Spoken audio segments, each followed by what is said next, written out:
po. Based po sa mga statement ninyo, hindi sineseryoso, minamaliit ng kampo ni Bibi Sara ang proseso. So sa ngayon po, may nakikita po ba kayong attempt mula sa depensa na patagalin ang proseso? At naniniwala po ba kayong sumusunod ang depensa sa layunin ng pre-trial process? Thank you po. Well, di tayo papayag no sa tactics or strategies that ought to and will have the effect of delay of the impeachment trial. Ang gusto natin, no, matapos yung proseso, magkaroon ng closure yung mga mamamayan doon sa mga burning questions na taon na nating tinatanong. Hanggang ngayon, wala pa ring sagot.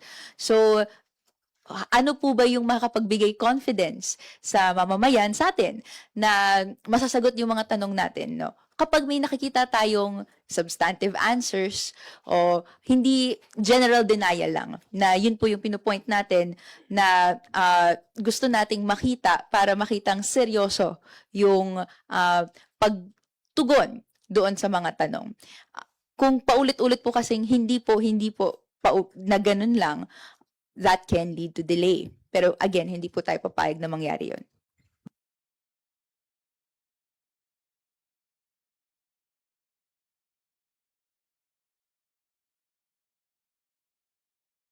Well, so far, ang nakita natin today, they appeared at the pre-trial conference. They submitted that pre-trial brief and they were at every stage sa pag-lay down ng proposed stipulations, ng statement of issues, and now sa marking, nandyan naman po sila. So I can say na successful, yung procedure of having a pre-trial conference. Pero again, iba pa yung substance of the matter.